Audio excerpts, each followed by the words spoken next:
corsets do not just restrict breath, they crush the spirit one inhale at a time.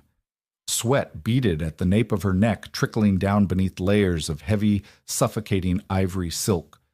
The chapel smelled of dying roses and wet wool. Beside her stood a man she had met twice, a man whose sheer, monstrous bulk eclipsed the altar candles. She was 18, bankrupt, sold, and tonight the heavy oak doors of his bedchamber would lock her inside. The air in St. Jude's was stale thick with the smell of old incense and the damp rot of a London autumn. Rain lashed against the stained glass windows, a violent, chaotic rhythm that mirrored the dull thud of Sophie's pulse against her ribcage. She stood rigid. If she locked her knees, she wouldn't shake. If she didn't shake, her father wouldn't have the satisfaction of knowing she was terrified. Beside her, Thomas Hastings was sweating through his tailored morning coat. He smelled of sour wine and desperation. Even now, giving his only daughter away to clear a mountain of unpayable debts, his hands trembled not with grief, but with the frantic relief of a man who had just narrowly avoided debtor's prison. Sophie did not look at him. She kept her eyes fixed on the crumbling mortar between the stone slabs of the altar. Then came the heavy dragging footsteps. Winston, the Duke of Ashburn, did not walk to the altar. He arrived like a weather front. The wooden floorboards of the ancient church groaned in protest under his weight. He was a massive man, not muscular, not built with the broad-shouldered symmetry of the cavalry officers who paraded through Hyde Park, but thick and heavy. Folds of flesh strained against the exquisite dark wool of his suit. His collar dug into the thick column of his neck, forcing a flush of red into his cheeks before the ceremony had even begun. He breathed audibly, a wet, rattling intake of air that pierced the absolute silence of the congregation. Sophie felt the eyes of London's elite boring into her back. She could hear the rustle of silk taffeta, the stifled coughs, the cruel whispered pity of the women who had only a month ago called her a friend. Look at him, they were thinking. Look at what she has been reduced to. Winston stopped beside her. The sheer mass of him blocked out the draft creeping in from the nave. Up close he smelled of sandalwood soap, bitter coffee, and the sharp medicinal tang of peppermint. Dearly beloved. The Archbishop droned, his voice utterly devoid of warmth. Sophie bit the inside of her cheek until she tasted copper. She would not cry. She had spent the entire morning staring at the ceiling of her childhood bedroom, systematically detaching herself from her own body. This was a transaction, flesh for ledgers, her life in exchange for the Hastings family name remaining out of the gutter. Do you, Winston? He shifted his weight. A heavy sigh escaped him, sounding more like exhaustion than anticipation. Sophie cut her eyes sideways, catching a glimpse of his profile. His jawline was buried, but his nose was aquiline aristocratic. His hair, a dull, mousy brown, was thinning at the temples, slicked back with an oil that caught the flickering candlelight. Sweat gathered in the deep creases around his mouth. He looked miserable. Good, she thought, a spike of cynical venom piercing her dread. Let him be miserable. He bought me like a prized mare. He deserves to choke on his own collar. When it came time for the ring, his hand engulfed hers. His fingers were thick, the joint swollen, but his skin was surprisingly soft, devoid of the calluses that marked men who labored. He did not squeeze her hand. He barely held it. With blunt, methodical precision, he slid the heavy gold band over her knuckle. The metal was ice cold. It snagged on her joint too tight, but he pushed it down anyway, sealing the ironclad contract. I pronounce you man and wife. Winston did not lift her veil. He did not attempt the customary kiss. He simply turned his massive frame toward the congregation, offered her a thick arm, and waited. Sophie stared at the crook of his elbow, swallowed the bile rising in her throat, and looped her arm through his. As they walked down the aisle, the sea of faces blurred into a singular mask of morbid curiosity. Sophie kept her chin high, her expression a mask of frozen marble. She was the Duchess of Ashbourne now. She belonged to the giant beside her, a prisoner of a vast estate, and a man whose breathing sounded like a death rattle. The reception was a blur of clinking crystal and hypocritical smiles. Sophie ate nothing.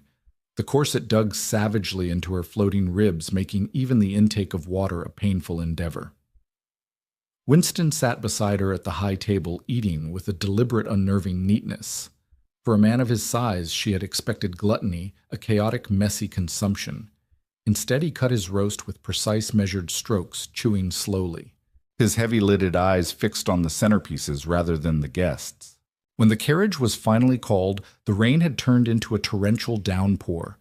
The sky over London was the color of bruised iron. The footman practically shoved her inside to keep her silk dress from the mud. Winston followed. It took him a long moment to haul himself into the carriage. The suspension groaned, dipping violently to the right as he settled onto the tufted leather bench opposite her. He took up the space of two men, his knees splayed wide, his massive chest rising and falling heavily from the exertion of the stairs. The door slammed shut. The latch clicked. They were alone. Sophie pressed herself into the corner, pulling her velvet traveling cloak tightly around her shoulders. The interior of the carriage was suddenly claustrophobic. The air grew thick with the heat of his body and the scent of wet wool. She kept her gaze fixed on the rain hammering against the glass pane, watching the gas lamps of London bleed into long yellow streaks. For 5 miles neither of them spoke. The silence was not peaceful. It was suffocating. Every time the carriage hit a rut, his knee brushed against the hem of her skirt. Every time it happened, Sophie flinched, her muscles pulling taut as wire. She waited for it. The sudden grab. The heavy hand pawing at her skirts. That was what men did when they bought something, wasn't it? They played with their new acquisitions. Her father's friends were always grabbing the parlor maids, trapping them in corners. Winston was larger, stronger, and he owned her entirely. But the assault never came. Instead, a quiet metallic clink broke the silence. Sophie turned her head sharply. Winston had unscrewed the cap of a silver flask. He didn't drink from it. He held it out toward her, his thick arm extended over the space between them. "It is brandy," he said. His voice was a deep, gravelly baritone gravel turning over in a wooden barrel. "You are shivering, madam. Your lips are blue." Sophie stared at the flask. "I am fine." "You are freezing." He corrected his tone, flat, entirely devoid of emotion. "Drink it. The estate is another hour away, and the roads are washed out. I have no desire to arrive with a bride suffering from hypothermia." The pragmatism in his voice irritated her. She snatched the flask from his hand, her fingers deliberately avoiding his. The silver was warm from his grip.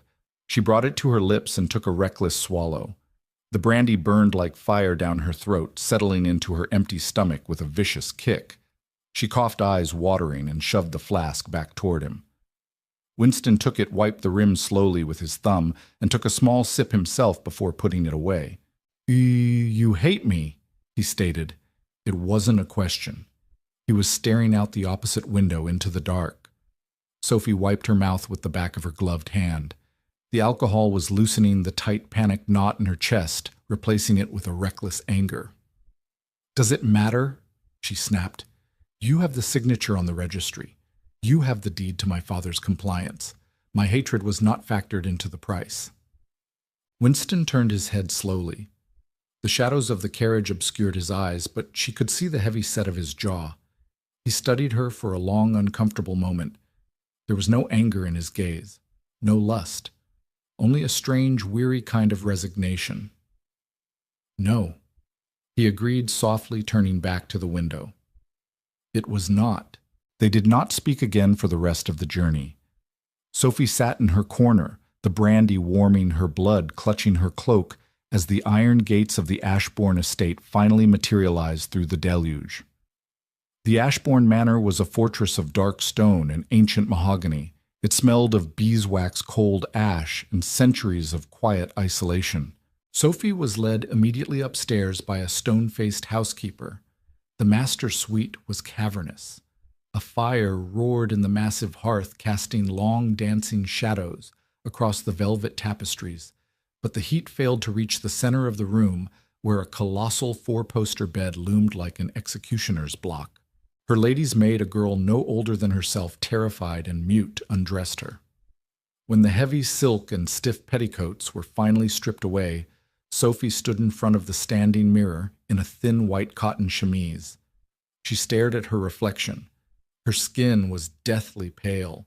The corset had left brutal red welts along her ribs and waist, angry marks that throbbed in time with her heartbeat. She looked fragile. She hated looking fragile. "Leave me," Sophie told the maid, her voice cracking slightly. The girl curtsied and scurried out, closing the door with a quiet final click. Sophie walked to the bed. She did not get beneath the heavy down comforter. She sat on the edge, gripping the mattress until her knuckles turned white. She was calculating. If she laid perfectly still, if she detached her mind and stared at the dark oak canopy, she could survive it. She would be a ghost. Let him do whatever he needed to do with her flesh. She would keep her mind locked away in a high, unbreachable tower. 10 minutes passed. Then 20. The fire began to burn down to red pulsing coals. Finally, the brass handle of the heavy connecting door turned. Sophie stopped breathing. Winston stepped into the room. He had discarded his tailored suit. He wore a dark crimson dressing gown over a white linen shirt and loose trousers. Without the structured coat, his sheer size was even more apparent. His stomach pressed against the silk tie of the gown, his shoulders sloping heavily. He was carrying a crystal decanter of whiskey and 2 heavy tumblers. He closed the door behind him and stopped. He looked at the bed. He looked at her sitting rigid on the edge, shivering in the thin cotton chemise, her eyes wide, entirely resembling a trapped animal waiting for the butcher's knife. A muscle ticked in his jaw. He exhaled a long, tired sound and walked slowly to a heavy wingback chair near the fire. He set the glasses on the side table, poured a generous measure into one, and sank into the chair. The wood groaned under him. He didn't look at her. He stared at the embers. "Put your robe on Sophie," he said quietly. She blinked, confused. "What? Your robe?" he repeated, gesturing vaguely toward the vanity where the thick velvet garment had been left. "You are blue again. Put it on. I told you I will not have you catching pneumonia on your first night in this godforsaken drafty house." Sophie didn't move. Was this a trick A game? "I am prepared to fulfill my duty, Your Grace." Winston laughed, a harsh barking sound that held absolutely no humor. He took a long swallow of the whiskey. "Your duty. Lord above, you look like you're preparing for the firing squad. Am I not?" She fired back, the anger suddenly surging past her fear. She stood up, her bare feet cold against the Persian rug. "You bought me. 30,000 pounds to clear my father's debts. You bought a breeding mare to give you an heir, because no woman of consequence would willingly bind herself to—" She stopped, her chest heaving, realizing she was dangerously close to insulting him in a way a wife should never insult a husband. Winston slowly turned his head to look at her. His eyes were muddy brown, surrounded by heavy folds of tired skin. He didn't look angry. He looked profoundly sad. "To a fat, repulsive cripple," he finished for her, his voice devoid of inflection. "Say it, Sophie. We're going to live in this house for a very long time. We might as well be honest with one another."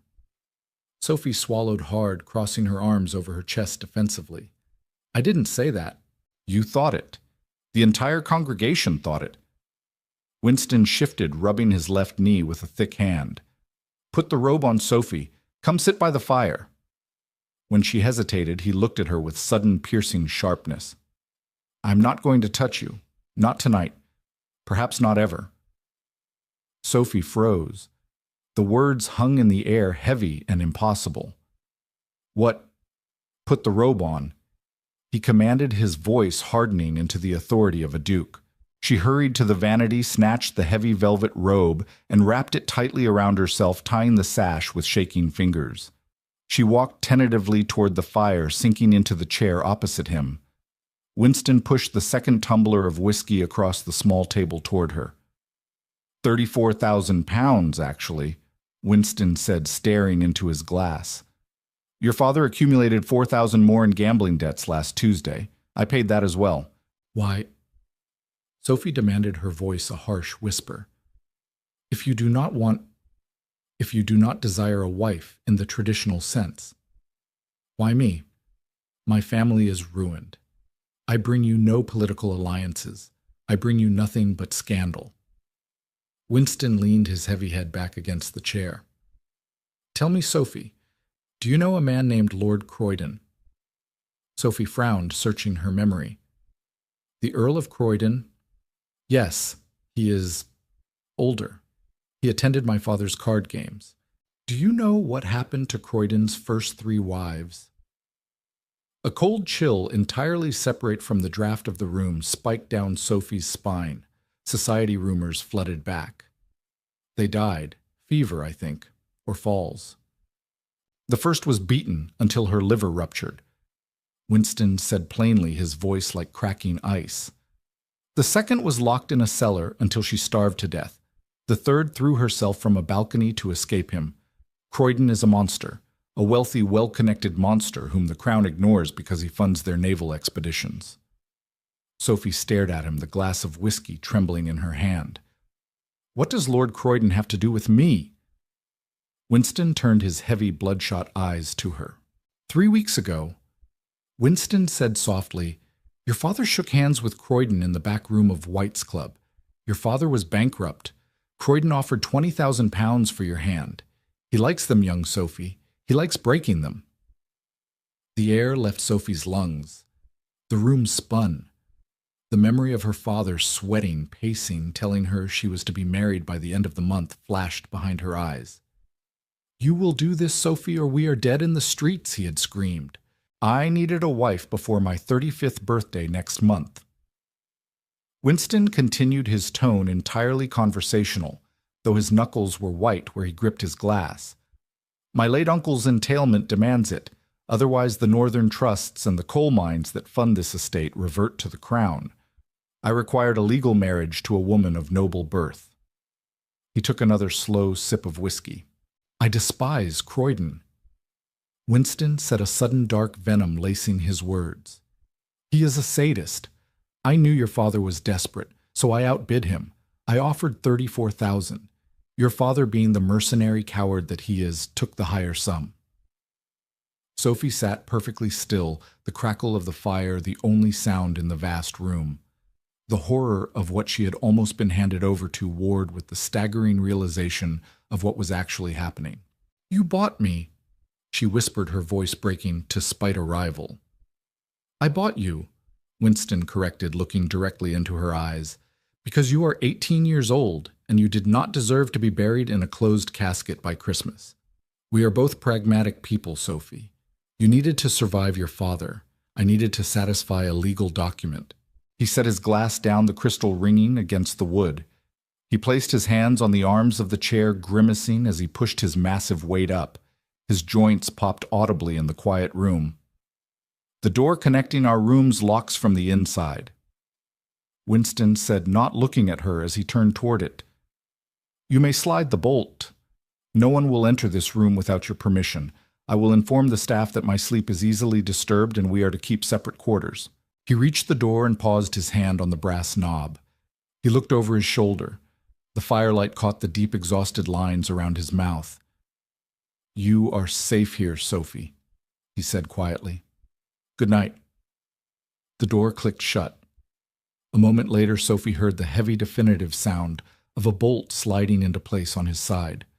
Morning came not with the clatter of London street sweepers, but with a silence so profound it made Sophie's ears ring. She woke tangled in the heavy down comforter, her limbs stiff from sleeping, curled in a defensive knot. For a disorienting second she thought she was back in her childhood bedroom, dreading her father's heavy footsteps on the stairs. Then she saw the velvet tapestries, the dying embers in the massive hearth, and the heavy brass bolt slid firmly into place on her side of the connecting door. She had locked it. After Winston had retreated, she had crept across the Persian rug, her bare feet making no sound, and engaged the heavy metal mechanism. It had slid home with a satisfying, definitive thunk. She had spent an hour staring at the wood, waiting for the handle to jiggle. It never did. Sophie threw off the covers. The air in the cavernous room was biting. She rang for the maid, the same terrified girl from the night before, whose name she learned was Mary. The gray wool day dress. Sophie instructed, her voice thick with sleep. Mary hesitated, holding up the rigid bone-channeled corset. Sophie stared at the contraption of silk and whalebone. For 5 years, her mother and then her governess had pulled those laces until Sophie tasted her own bile, shaping her into the perfect, fragile commodity. Men abhor a thick waist, Sophie. You must look as though a stiff wind could break you. No, Sophie said. Mary's eyes widened. Your Grace, leave it! Sophie snapped sharper than she intended. She softened her tone, running a hand over her unpinned hair. Just the chemise and the petticoats. The wool is thick enough to hide the lack of structure, and I wish to breathe today. Dressing without the cage felt scandalous. Her ribs expanded fully, taking in the cold, dusty air of the manor. When she walked down the grand, sweeping staircase, her steps felt oddly unbalanced without the rigid posture the corset demanded. She found the dining room by following the scent of roasted coffee and wood smoke. It was a terrifyingly long room. A mahogany table stretched for 20 feet, polished to a mirror shine, flanked by high-backed chairs that looked like choir stalls. Winston was already there. He sat at the far head of the table, dwarfing the chair he occupied. In the stark morning light streaming through the tall, mullioned windows, he looked worse than he had the night before. His face was gray, the bags beneath his eyes bruised and heavy. He wore a simple tweed jacket that smelled of damp dog and old paper straining across his broad, rounded shoulders. He was not eating. A plate of eggs and kidneys sat untouched beside his elbow. Instead, he was hunched over a massive leather-bound ledger, a pair of wire-rimmed spectacles perched on his nose, rapidly scribbling notes with a fountain pen. Sophie stood in the doorway. The silence stretched until the scrape of his nib against the parchment felt as loud as a gunshot. He didn't look up. There is tea in the silver pot. The eggs are cold. I can ring for fresh ones. Cold is fine, Sophie said. Her voice echoed in the cavernous space. She walked the length of the table and took the chair to his immediate right. It was a deliberate, defiant move. Wives sat at the opposite end of the table. They shouted pleasantries across the expanse of mahogany. Sitting beside him felt entirely too intimate, too confrontational, but Sophie refused to be banished to the other side of the room like an afterthought. Winston finally stopped writing. He slowly turned his head, looking down at her over the rims of his spectacles. His eyes flicked to her waist, noting the softer, uncorseted line of her dress, then back to her face. He made no comment. "Did you sleep?" he asked, his gravelly voice dropping a register in the quiet room. "Adequately." Sophie reached for the toast rack. The bread was hard. She dragged a knife through a dish of pale butter. "And you, your Grace. I rarely sleep, madam, and you may call me Winston. We are married after all. Formality seems a waste of breath." Sophie took a bite of the cold toast. It tasted like sawdust. "Very well. Winston, if I am to be the Duchess of Ashbourne, what exactly are my duties? Whom do I call upon? When do I review the household accounts?" Winston closed the ledger with a heavy thud. He took off his spectacles and pinched the bridge of his nose. He looked monumentally tired. "You have no duties, Sophie. The housekeeper, Mrs. Gable, runs the staff with military efficiency. We have no neighbors worth calling upon within a 10-mile radius, and society does not venture this far north unless they are hunting, which I do not permit on my land." Sophie's knife paused against the porcelain plate. "So I am to do what sit in the parlor and embroider until I die." A dark, humorless chuckle vibrated in his massive chest. "You may do whatever you please. Ride the horses, read the library, redecorate the East Wing, burn the East Wing down if it amuses you. I require nothing from you." He pushed his chair back. The wood scraped harshly against the floorboards. He stood, his immense bulk blocking out the morning sun from the window. He picked up his ledger and tucked it under his arm. "I spend my days in the estate office or the glass houses," he said, looking down at her. "I do not require entertaining. You have the run of the house, Sophie. Consider it a sanctuary or a very large prison. The choice is yours." He turned and walked out, his heavy, uneven footsteps echoing down the corridor long after he had disappeared from sight. Sophie sat alone in the vast dining room, staring at her cold toast. She was safe from Croydon. She was safe from her father. But as she listened to the relentless echoing tick of the grandfather clock in the hall, she realized she was utterly terrifyingly alone. A week passed in a state of suspended animation. The Ashbourne estate was a sprawling, melancholic beast of a property. Sophie spent her days wandering through rooms draped in dust sheets, opening windows to let the biting November wind clear the scent of abandonment. She found a library that smelled of decomposing leather and vanilla, containing thousands of volumes on botany, agriculture, and philosophy. She found a music room with a grand piano severely out of tune. She saw her husband only at dinner. They ate in the vast dining room, the silence broken only by the clinking of silverware and the occasional stilted inquiry about the weather. Winston remained an enigma. He was always polite, always distant, and always exhausted. He moved like a man carrying the weight of the masonry on his shoulders. By the 8th day, the rain finally broke, leaving a crisp, brilliant sky in its wake. Sophie threw on her heavy velvet cloak, ignoring Mary's protests about the mud, and marched out the back terrace doors. She needed to move. Her muscles ached from inactivity. Her mind, sharp and cynical from years of navigating London's treacherous social waters, was beginning to turn in on itself in the quiet. She followed a winding, overgrown gravel path that led away from the manicured lawns and into a dense copse of ancient oaks. Beyond the trees, the glass houses sprawled like a crystal palace birthed from the mud. The panes were streaked with condensation gleaming in the pale afternoon sun. Sophie pushed open the heavy iron-framed door. The heat hit her immediately, a thick, humid wall that smelled of wet peat, crushed leaves, and the sharp metallic tang of fertilizer. It was a stark contrast to the frigid air outside. She unclasped her cloak, letting it hang loose over her shoulders as she walked down the central aisle. The greenhouse was a jungle of ordered chaos. Long wooden tables groaned beneath the weight of terracotta pots. But these were not decorative orchids or exotic ferns intended for a parlor. These were rows of sickly-looking potato plants, stalks of wheat separated by glass partitions, and strange leafy greens she couldn't identify. At the far end of the glass house, Winston stood over a massive zinc-lined sink. Sophie stopped, her breath catching in her throat. He was stripped down to his shirt sleeves. The fine white linen was rolled up past his elbows, smeared with dark, loamy earth. His suspenders cut into the broad, thick expanse of his shoulders and the heavy curve of his back. He was sweating freely, his thinning hair plastered to his forehead. He was holding a fragile, wilting wheat stalk in one massive, dirt-caked hand, using a tiny silver scalpel to scrape away a layer of black mold from the root system with agonizing precision. The contrast was jarring. This man whose sheer bulk made the floorboards groan, whose footsteps sounded like a nearing thunderstorm, possessed hands that moved with the delicacy of a watchmaker. "It is a fungal blight," Winston said suddenly. He didn't turn around. He just kept scraping. "It wiped out half the yield in the northern tenant farms last summer.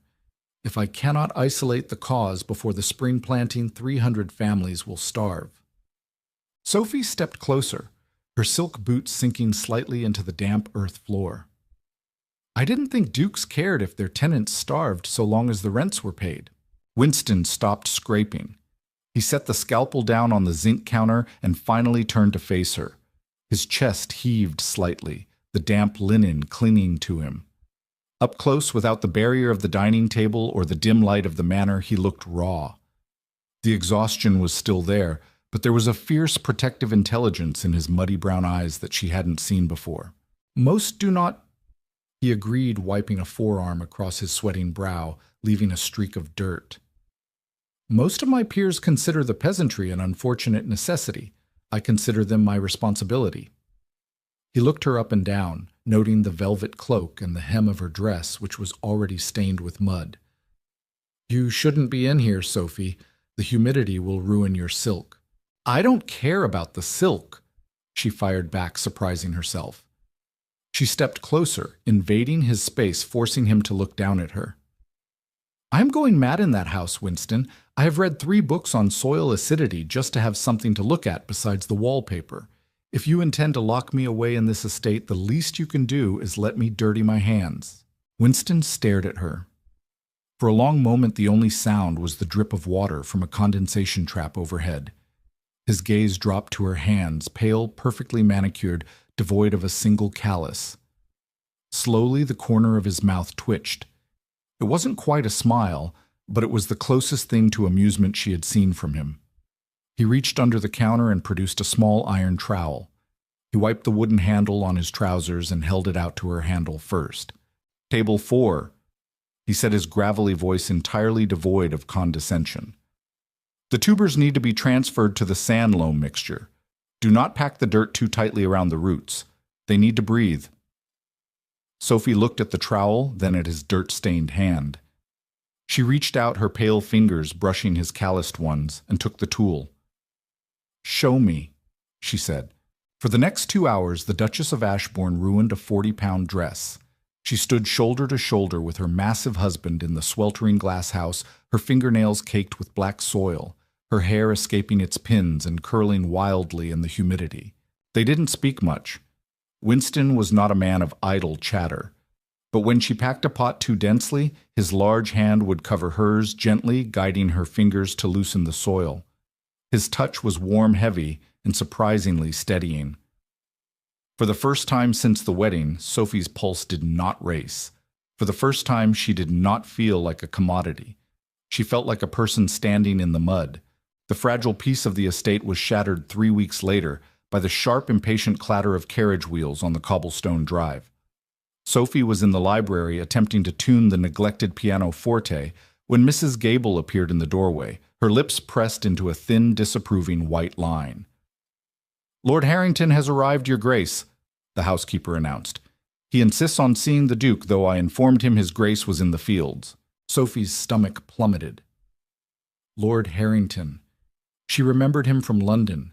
He was a viscount, a man whose wealth was only matched by his malicious gossip. He was precisely the kind of man her father had groveled to, the kind of man who viewed Sophie's marriage as the punchline to a very cruel joke. "Show him to the drawing room," Sophie said, forcing her voice to remain steady. "Have tea brought. I will entertain him until my husband returns." She checked her reflection in the hallway mirror. Her hair was neat, but she wore a simple woolen day dress. She looked like a country wife, not a London socialite. She lifted her chin, pasting on the cold aristocratic mask she had perfected in her youth, and walked into the drawing room. Harrington was standing by the fireplace examining a main vase with an air of blatant boredom. He was a slender man dressed in immaculately tailored London fashions, his blonde hair slicked back. He turned as she entered, his pale blue eyes sweeping over her with a predatory glint. "Ah, the new Duchess." Harrington purred, executing a shallow, mocking bow. "I must say, Sophie, you have vanished entirely. London is bereft without its prettiest tragic heroine." Sophie stopped a few feet from him, her hands clasped tightly at her waist. "Lord Harrington, what an unexpected intrusion. To what do we owe the honor?" Harrington laughed, a high, reedy sound. "I was inspecting my hunting lodge in the neighboring county. I simply had to stop by and see how you were faring in your confinement." He stepped closer, dropping his voice to a conspiratorial whisper. "Tell me, is it true what they say? Do the floorboards crack when the beast walks the halls? How do you survive the sight of him at the breakfast table? Maud." A cold, sudden fury ignited in Sophie's chest. It was entirely unexpected. A month ago, she would have silently agreed with him. She would have used his pity to elevate herself. But now all she could see in her mind's eye was Winston's dirt-stained hands carefully scraping mold from a dying root to save people Harrington wouldn't even spit on. Before Sophie could formulate a suitably venomous reply, the heavy oak door of the drawing room swung open. Winston filled the frame. He was covered in mud. His boots left thick, wet clumps on the expensive Persian rug. He hadn't bothered to wash his hands or put on a jacket. He looked massive, feral, and utterly terrifying. Harrington actually took a step back, his sneer faltering. "Harrington?" Winston rumbled, his voice like grinding stone. "You are tracking dirt on my floors." Harrington blinked, looking at his own spotless boots, then at Winston's mud-caked boots. Winston, really? You look like a stable hand. And you look like a man who has overstayed his welcome by precisely 5 minutes, Winston said. He didn't raise his voice. He didn't need to. He walked slowly into the room, the sheer gravity of his presence pushing the air out of the space. He stopped beside Sophie so close she could smell the cold wind and wet earth on his clothes. I was merely checking on your new bride. Harrington stammered, attempting to recover his haughty composure. Society is quite worried about her buried out here in the muck. The Duchess is perfectly content, Winston said flatly. He glanced down at Sophie. Sophie looked up at him, then turned her icy gaze to Harrington. Indeed, Sophie said, her voice dripping with aristocratic ice. I find the country air entirely preferable to the stench of London's hypocrites, Lord Harrington. Furthermore, my husband is attempting to solve an agricultural crisis. If you have nothing of value to add to the yield of the northern counties, I suggest you take your carriage and leave before the roads freeze. We wouldn't want your delicate sensibilities damaged by the frost. Harrington's mouth opened, then closed. He looked from Sophie's defiant, blazing eyes to Winston's massive, unmovable frame. The two of them stood shoulder to shoulder, an impenetrable wall of mud wool and sudden shocking solidarity. Fine, Harrington spat, grabbing his hat from the side table. Enjoy your squalor. He stormed out. The front door slammed a moment later. Sophie stood perfectly still, her heart hammering against her ribs. She had just insulted a viscount. She had just defended the man who had bought her. Winston let out a long, slow breath. He reached out with a dirty hand and pinched the bridge of his nose.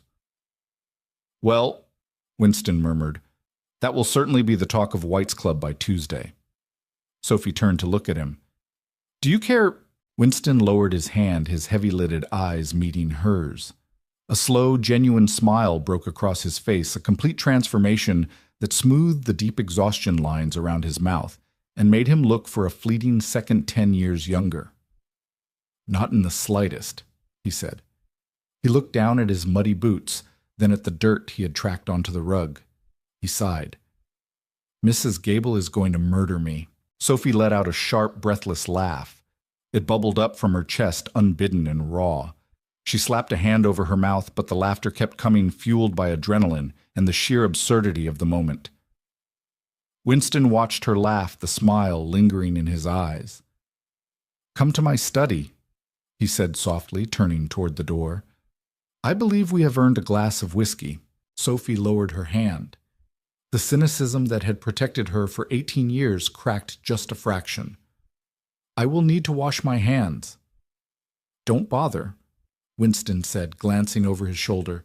I won't tell if you won't. By December, the frost did not merely cover the Ashbourne estate.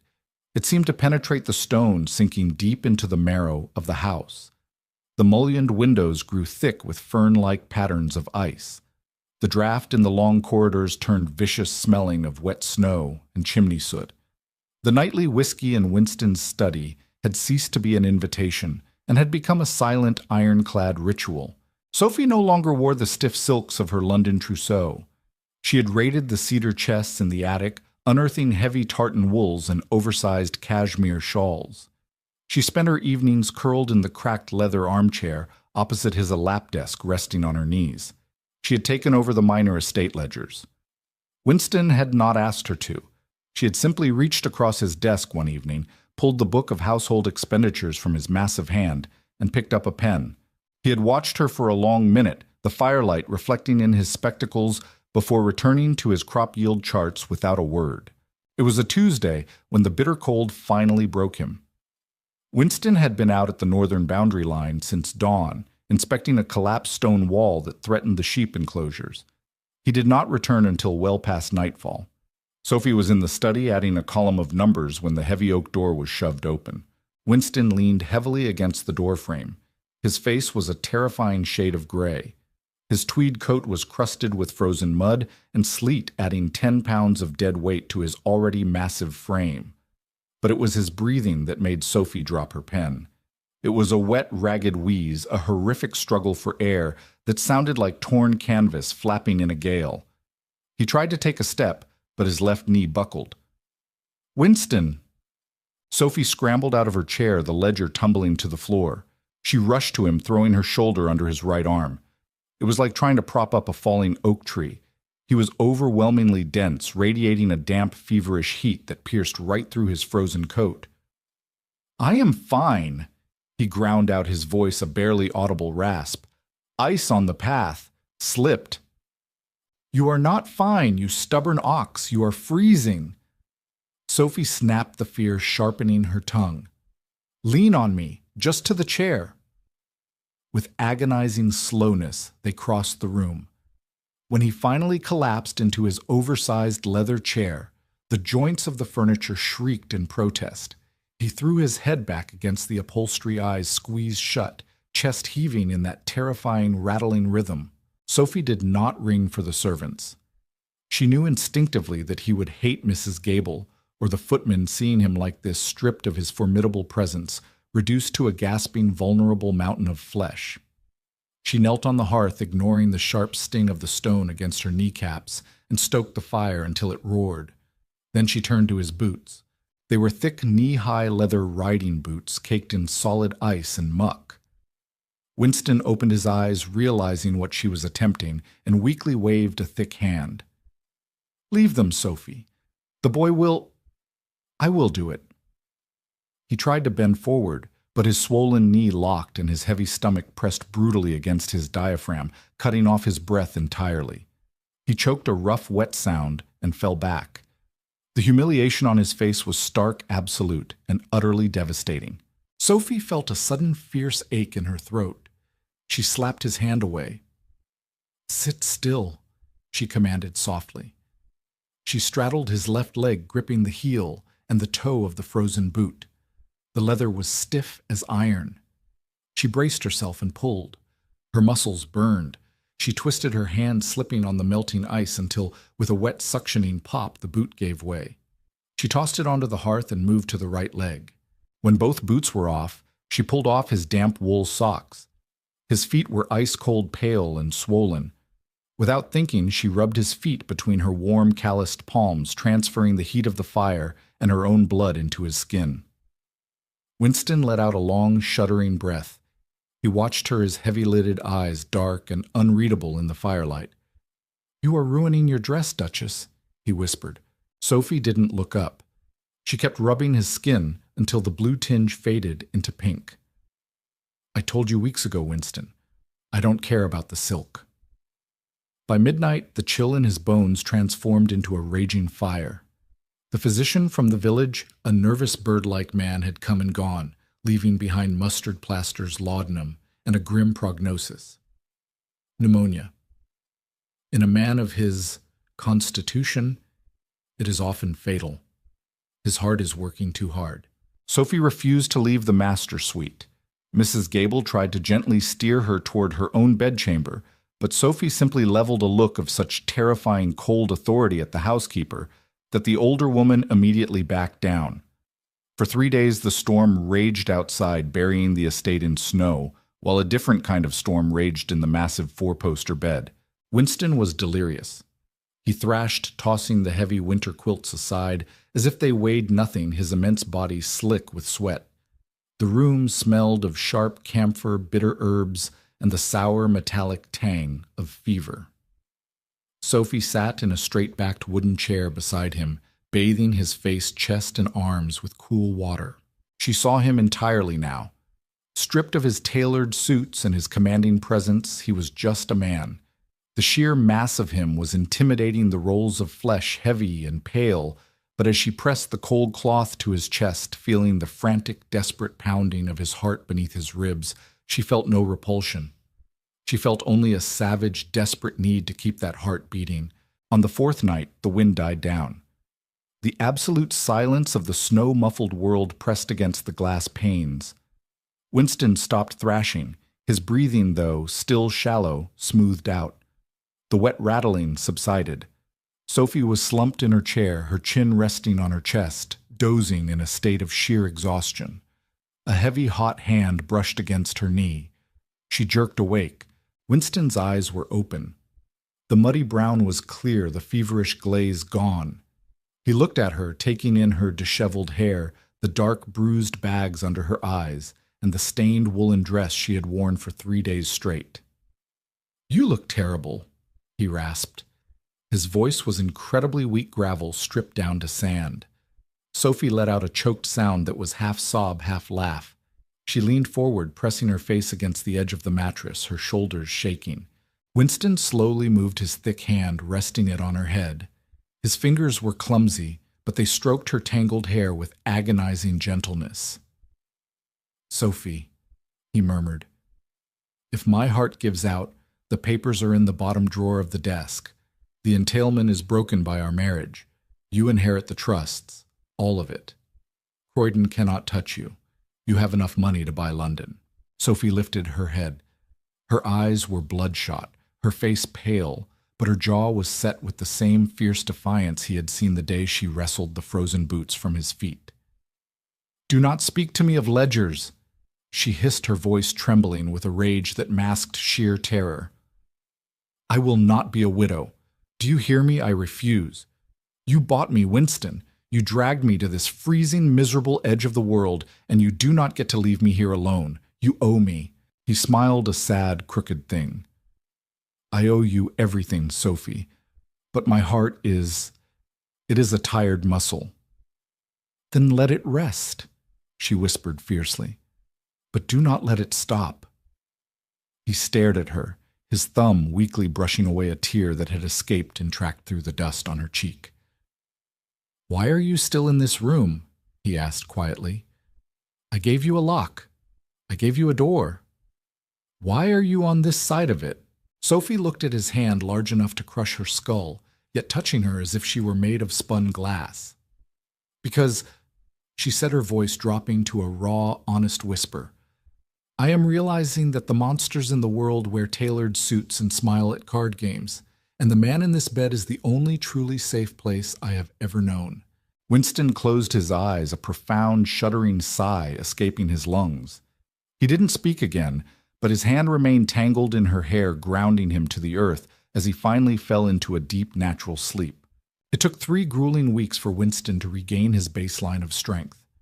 February arrived with a blinding, harsh sunlight that reflected off the 6-foot snowdrifts outside, casting sharp, icy shadows across the Manor's uneven floorboards. The master suite smelled faintly of dried lavender and the sharp, medicinal bite of eucalyptus oil that Sophie had relentlessly rubbed into his chest. He returned to his work, but his pace was permanently altered. He leaned heavily on a thick mahogany cane with a silver wolf's head, grip his left leg dragging slightly on the stairs.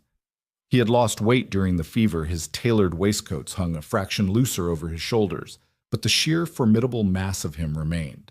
The dynamic between them had irrevocably shifted.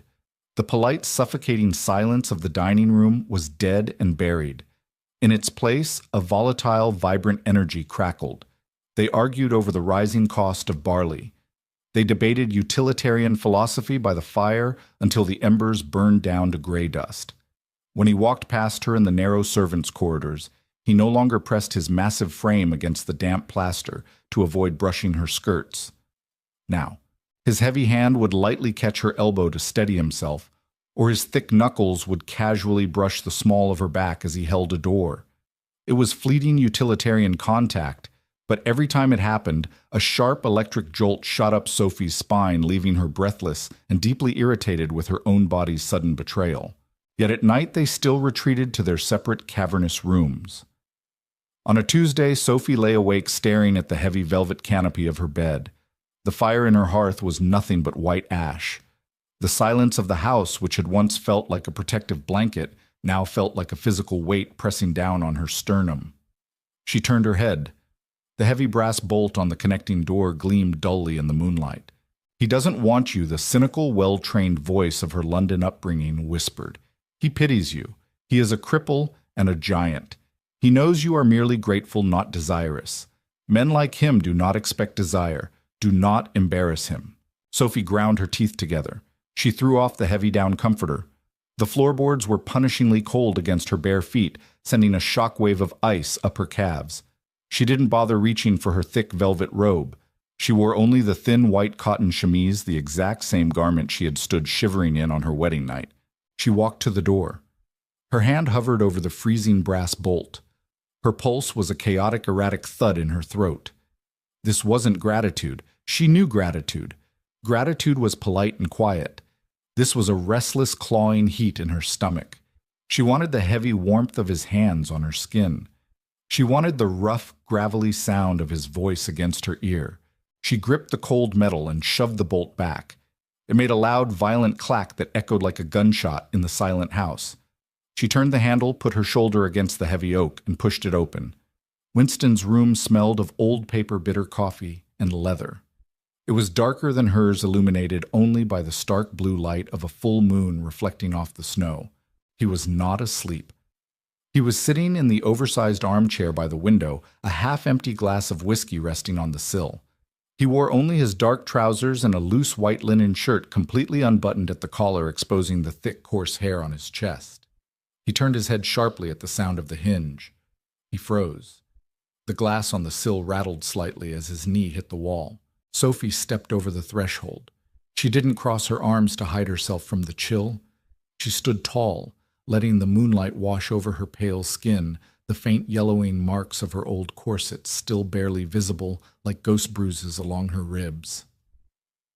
"Sophie," he said, his voice dropping an octave, sounding rough, cautious, and terrifyingly fragile. "What is wrong? Did you hear something? Is there a draft?" "Yes," she said plainly, her voice remarkably steady despite the shaking of her knees. "It is freezing in my room, and I am tired of sleeping alone." Winston's fingers dug into the arms of his chair. His knuckles turned bone white. He didn't stand up. He looked at her as if she were a fever-induced mirage, something that would dissolve into smoke if he blinked. "Sophie." He warned a low, dangerous rumble starting deep in his massive chest. "Go back to bed.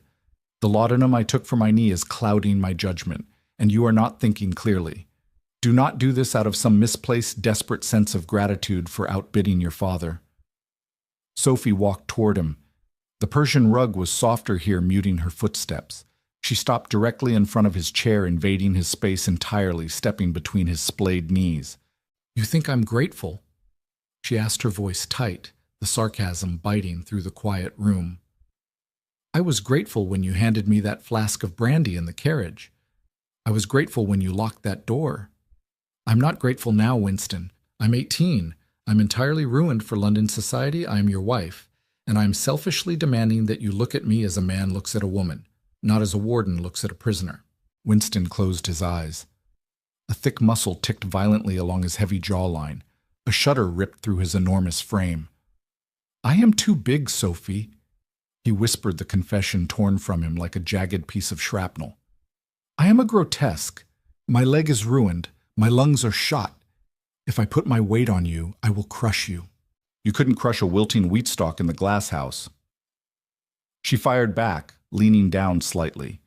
She reached out, placing her small, pale hands on his thick, broad shoulders. The heat radiating from him was staggering. "You are the most precise, careful man I have ever known. Look at me." Slowly, heavily fighting his own instincts, Winston opened his eyes. The raw hunger and profound, agonizing insecurity warring in his muddy brown gaze took her breath away. He raised his hands, massive and trembling, letting them hover an inch from her waist, utterly terrified to make contact. Sophie grabbed his thick wrists. She forced his hands down, pressing his broad, calloused palms flat against her bare hips. The heat of his skin seared right through the thin cotton of her chemise. He inhaled sharply, a ragged, wet sound. "On the night we married," Winston said, his voice shaking as his wide thumbs instinctively began to trace the curve of her hip bones. "I told you I bought you to save you from Croydon. That was the truth." "I know," Sophie whispered, leaning into his touch. But it was not the whole truth. He continued pulling her a fraction of an inch closer, burying his face near her stomach, speaking into the fabric of her nightgown. "I saw you, Sophie. 6 months before your father's ledgers bled out, at the opera." Sophie frowned, her fingers sinking into his thick, mousy hair. I didn't see you. No one sees me until I am blocking their path. He said, a wry, self-deprecating bitterness lacing the words. He looked up his chin, brushing her ribcage. You were standing in the lobby near the cloakroom. Harrington had cornered you behind a marble pillar. He was whispering something vile in your ear, pressing his weight against you. I started walking over to break his jaw. Winston's hands tightened on her hips. But I didn't have to. I watched you turn to him. You didn't cry. You didn't play the fainting victim. You looked at him with such utter magnificent contempt, and you stomped the heel of your boot into his instep so hard the man limped for a week. You smiled at him while he choked on his own scream, and then you walked away. Sophie gasped, a shocked sudden laugh escaping her lips in the dark. You saw that, I saw a survivor, Winston murmured. His large hand slid up her back, mapping the ridges of her spine, pulling her down, until she was forced to kneel on the rug between his legs. I saw a woman who refused to be broken by the vicious men of our world.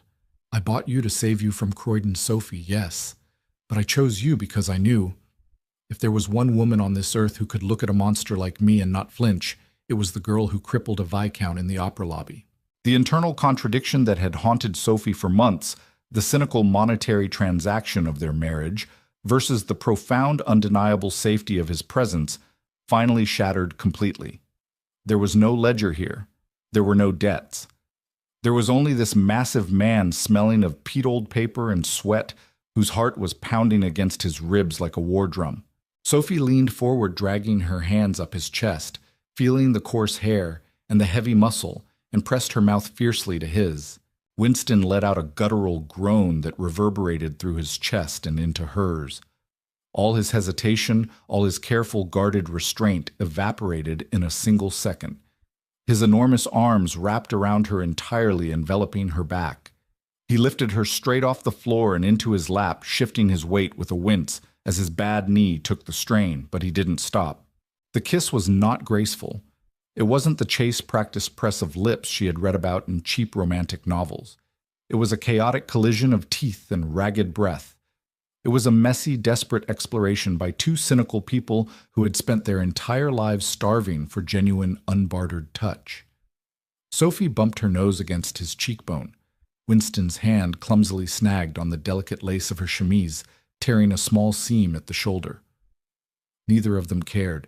His mouth was hot, demanding and remarkably soft-tasting of bitter whiskey and something deeply inherently male. Sophie felt his heavy stomach pressing against her thighs, the solid, immovable wall of his chest crushing her breasts, the thick, bruising strength of his arms holding her so tightly she could barely inflate her lungs. She didn't feel repulsed. She didn't feel suffocated the way she had in her corsets. She felt anchored to the earth. She felt the terrifying electric thrill of a predator who has finally caught its prey mixed with the utter weeping relief of a hunted animal that has finally found an impenetrable fortress. He broke the kiss, gasping desperately for air, his chest heaving as he pressed his sweaty forehead into the crook of her neck. He was shaking. The giant was shaking. Sophie. He rasped his breath hot against her collarbone. I cannot. If we do this, I will not let you go back to that room. Not tomorrow. Not ever. Sophie closed her eyes, running her fingers down the thick, damp column of his neck, feeling the rapid, frantic pulse of his lifeline. She smiled in the dark, a savage, deeply human smile stripped of all London pretense. Then it is a very good thing, she whispered, her lips brushing his ear, that I left the door open. If you felt the chill of the Ashbourne estate and the raw, imperfect heat of Sophie and Winston's unconventional romance, don't let the story end here. Hit that like button if you love a deeply human-grounded historical drama that strips away the fairy tale cliches. Share this video with fellow story lovers who crave complex characters and real emotional stakes. And make sure to subscribe to the channel, ring the bell, so you never miss another immersive tale. We have countless more worlds to explore, and we want you right there with us.